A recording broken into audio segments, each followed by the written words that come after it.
Baik anak-anak, untuk pembelajaran hari ini kita akan membahas mengenai hubungan interaksi antara makhluk hidup dengan lingkungannya.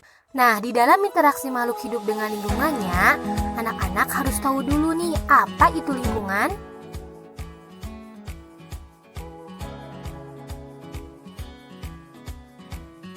Baik anak-anak, ada yang tahu lingkungan itu apa? Ada. Ya, betul sekali. Lingkungan itu berasal dari kata environment.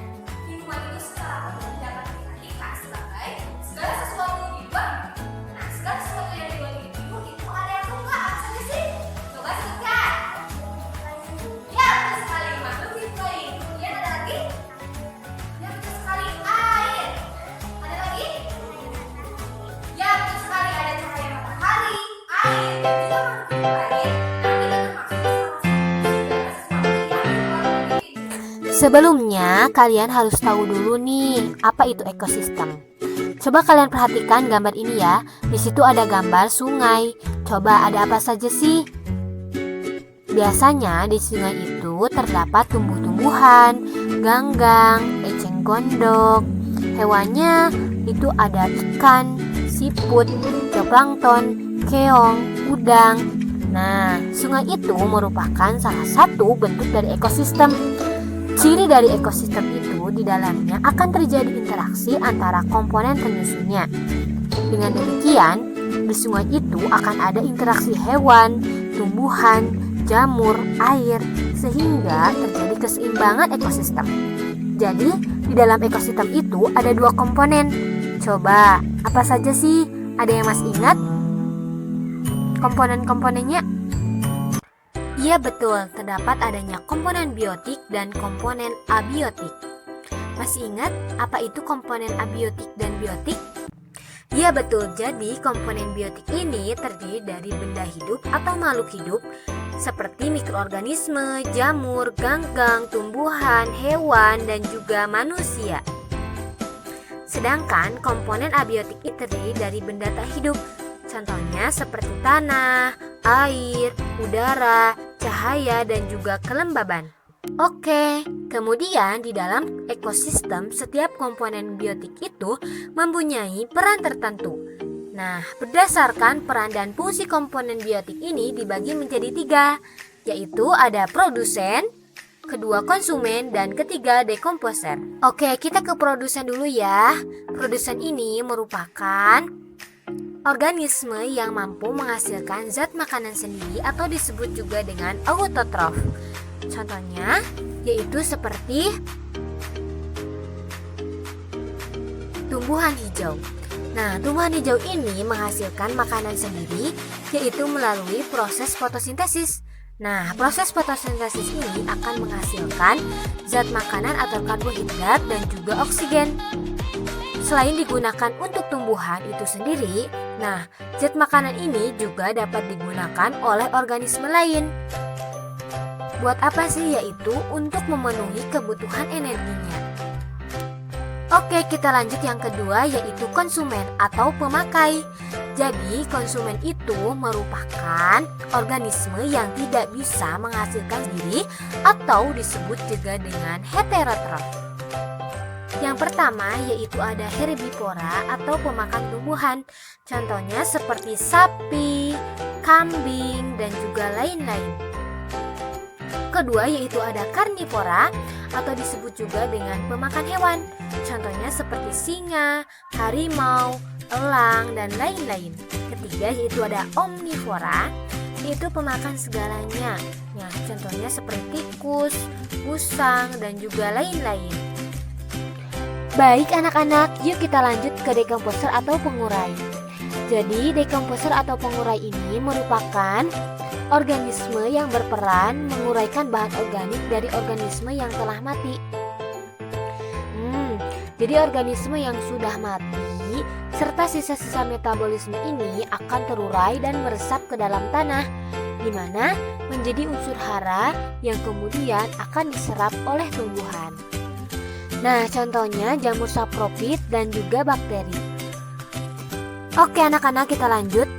Dalam suatu ekosistem, komponen biotik itu menyusun satuan-satuan makhluk hidup, yaitu individu, populasi, dan juga komunitas. Nah, individu merupakan makhluk hidup tunggal. Contohnya yaitu seekor zebra. Populasi yaitu sekelompok individu yang menempati tempat tertentu. Contohnya yaitu kumpulan zebra di padang rumput.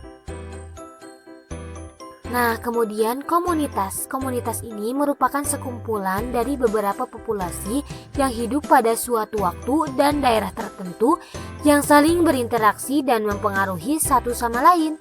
Contohnya yaitu komunitas padang rumput. Nah, ilustrasi gambarnya seperti ini nih. Yang ini yaitu zebra, cuman satu atau seekor zebra, berarti dia ini individu.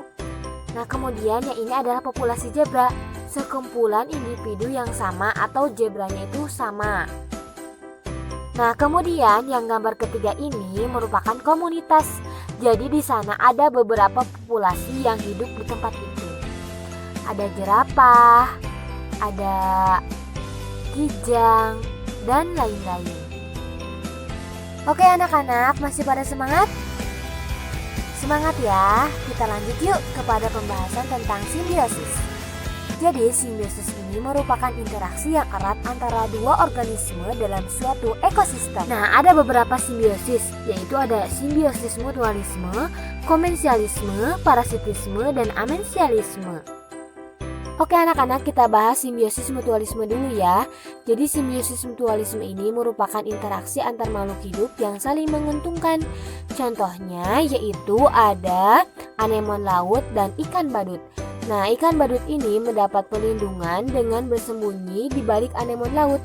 Sedangkan anemon laut ini mendapat nutrisi dari sisa-sisa makanan ikan badut. Nah, kemudian ada interaksi kerbau dengan burung jalak yang hinggap di tubuh. Nah, kerbau ini mendapat makanan yaitu berupa kutu pada tubuh kerbau. Sedangkan kerbau mendapat keuntungan. Karena apa? Karena kutu tubuhnya itu berkurang. Yang kedua ini ada simbiosis komensialisme. Jadi simbiosis komensialisme ini yang satu untung dan yang satu ini tidak rugi atau tidak apa-apa. Contohnya yaitu anggrek dengan inangnya. Nah, di sini anggrek memperoleh keuntungan yaitu berupa tempat hidup. Sedangkan pohon inangnya itu tidak dapat untung dan tidak rugi. Kemudian ada interaksi ikan hiu dengan ikan remora, ada tanaman paku dengan jati. Kemudian yang ketiga yaitu simbiosis parasitisme. Simbiosis parasitisme ini merupakan interaksi antar makhluk hidup yang satu untung dan satu itu rugi. Contohnya yaitu ada benalu dan inangnya dan interaksi antara putri dengan inangnya. Jadi, benalu dan tali putri ini memperoleh keuntungan, sedangkan pohon inangnya itu rugi karena nutrisinya itu sudah diserap oleh benalu dan juga tali putri. Nah, selanjutnya yaitu ada simbiosis amensialisme. Simbiosis amensialisme ini merupakan interaksi antar makhluk hidup yang satu rugi, yang satunya itu tidak apa-apa. Contohnya yaitu gulma dengan padi. Nah, gulma yang tumbuh di tanaman padi ini jika tidak segera dikendalikan dengan baik, maka bisa beresiko, yaitu dapat menurunkan hasil panen padi tersebut. Kemudian yaitu ada pohon walnut dan tumbuhan di sekitarnya. Oke anak-anak, kita lanjut ya. Interaksi antar komponen biotik selain simbiosis ini ada juga predasi. Predasi itu apa sih? Jadi predasi ini merupakan interaksi antar makhluk hidup yang satu organisme memakan organisme lain. Ini interaksi antar organisme ketika salah satu organisme ini memakan organisme lain.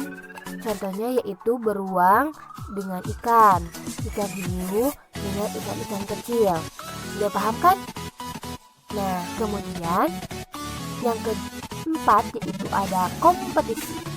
Kompetisi ini merupakan interaksi antar makhluk hidup saling bersaing untuk bertahan hidup. Contohnya, 3 ayam jantan berebut ayam betina. Kemudian ada juga harimau dengan singa berebut makanan. Nah, yang kelima yaitu ada netral. Netral ini merupakan interaksi antar makhluk hidup. Nah, interaksi yang tidak saling mengganggu walaupun tinggal di habitat yang sama. Walaupun mereka bertempat hidup yang sama, tapi tidak saling mengganggu. Contohnya yaitu ayam dengan kambing. Oke anak-anak, masih pada semangat? Siapa nih yang masih semangat untuk belajar? Yuk semangat ya. Kita akan ke materi terakhir.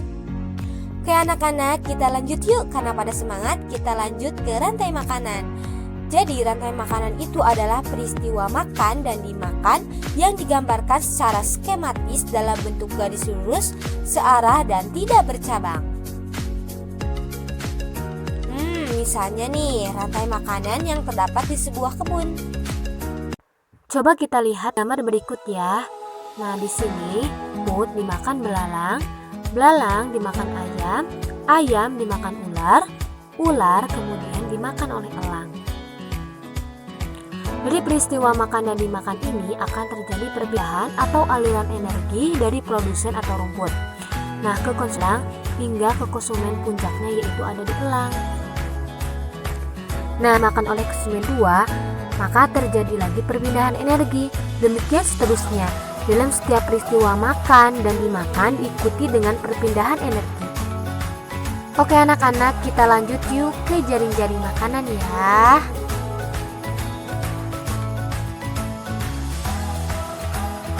Nah, beberapa proses makan dan dimakan atau rantai makanan itu saling berkaitan membentuk sebuah jaring-jaring makanan. Nah, yang terakhir yaitu ada piramida makanan. Jadi piramida makanan itu adalah suatu piramida yang menggambarkan perbandingan komposisi jumlah biomasa dan energi dari produsen sampai konsumen puncak dalam suatu ekosistem. Nah, coba kita lihat komposisi biomasa terbesar dapati piramida. Demikian pula yaitu terletak pada dasar piramida tersebut. Coba kita lihat tuh di paling bawah ya yang itu.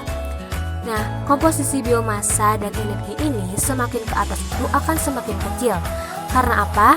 Karena selama proses perpindahan energinya itu terjadi penyusutan jumlah energi pada setiap tingkat tropik.